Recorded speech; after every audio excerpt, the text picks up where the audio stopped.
Sue from Charm About You, and I'm going to be showing you how to make a pyramid block. This is an English paper pieced block. The construction is incredibly simple. It's actually quite a fast one to sew for hand sewing, and I'm going to show you how to combine it with other triangles so that you can create a beautiful quilt, or you can use these pyramid blocks in other projects that you're going to make. So let's get making. Okay, so we're going to be making the English paper pieced pyramid block, and actually for this project I'm going to be combining the block with a larger triangle and making rows to make up a quilt. I'll talk through some of the different variations that you can do with this block later on, but I just wanted to explain that because it's important when it comes to cutting out the template. So you've got the copy of the PDF with the templates on, and this has been designed so that you can cut the larger triangle shape out of this, as well as the individual triangles which make up the block itself. So I just wanted to talk about, if you're going to combine it with the larger triangles, you want to cut this sheet out in a specific way. So you can see that there's almost 3 hexagons here, and I start off by cutting the hexagons in half, and that's going to allow you to then cut the larger triangle, which is made up of 4 of the smaller triangles, if you do want to include the larger triangles in the project that you're making. So this allows you to cut, say, 2 of the larger triangles, and then you've got a few smaller ones you can use in any combination. It's worth printing on a decent quality paper, but use whatever you have. Any type of paper will do. Just if it's thinner, you may find it a little trickier with the templates. So a slightly thicker weight paper if that's available to you. So I've started by basting 4 shapes. I've decided to go for a darker print in the centre, surrounded by lighter prints.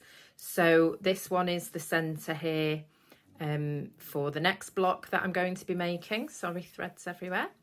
And I'm going to obviously be sewing these round. So the nice thing about this one is you can cut a length of thread and you'll be able to make up a block. There's no stopping or starting. I'm just literally going to be sewing around the edges to sew the 3 sides onto that centre triangle.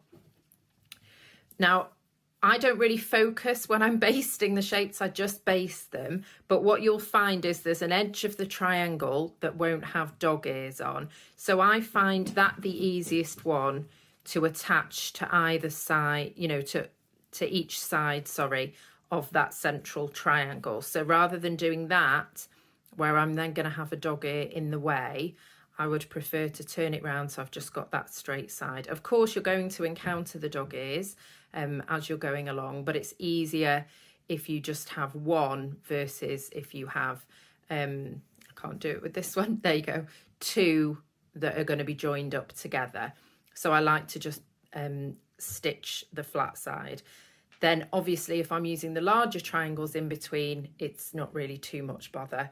I may just have a dog ear at the end, but I'll show you how to deal with that.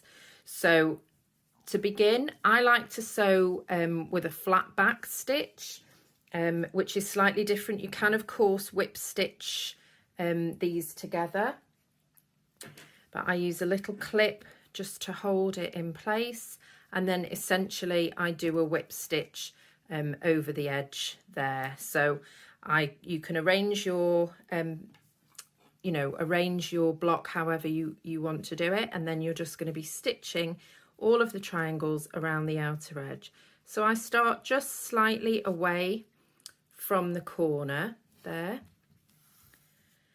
to begin my stitch, and I do like to knot my thread, and then to keep it nice and secure I'm going to go back up towards the corner.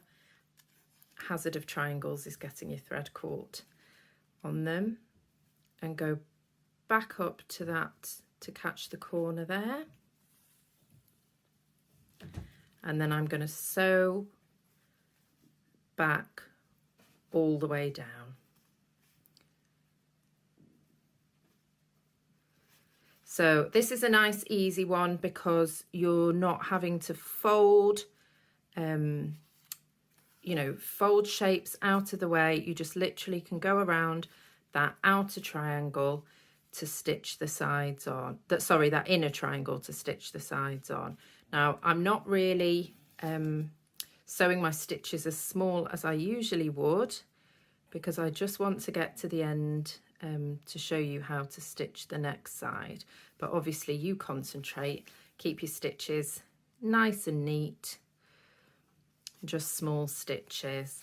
Now with if you were say using larger triangles to make this block, what I like to do is just every so often put my needle through the stitch, as it were, the loop from the stitch, to just make a little knot as I'm stitching along. Just helps secure the sides there as you're stitching. And the nice thing about this block is the placement of the colours can really create different effects. So I've gone for the darker fabric in the centre. You could choose a lighter one. I think it is nice to have some kind of distinction between the central block and the outer blocks, but that doesn't necessarily have to be a different colour or tone. You could choose to fussy cut the triangle that's in the centre, and that would give you, you know, a nice focus on that central triangle section. So I'm just continuing down, coming up to the end.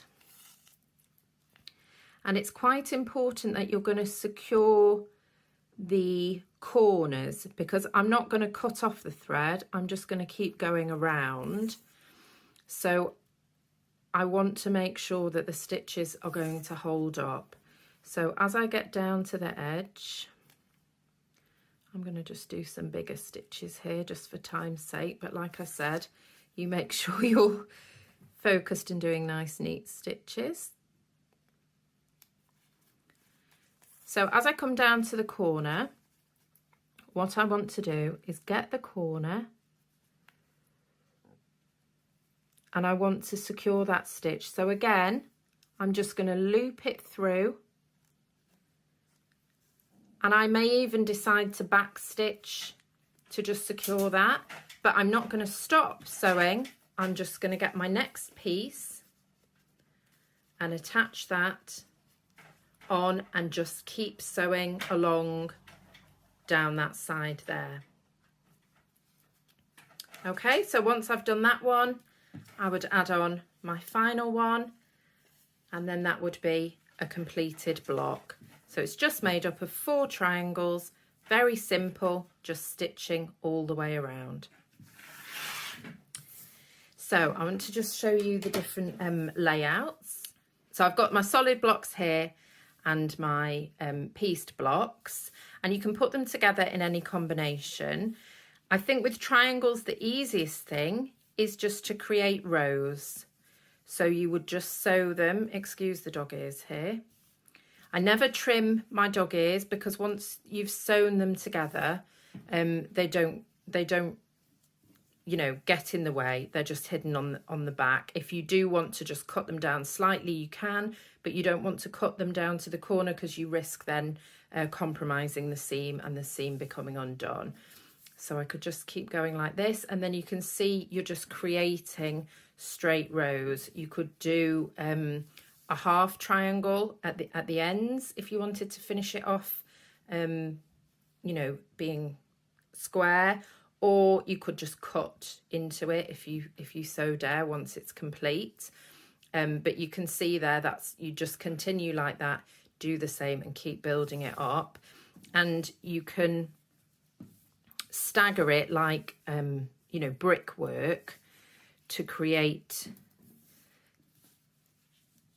that sort of effect where you've got a combination of the solid and the pieced triangles, or you could put them together to create a completely different look.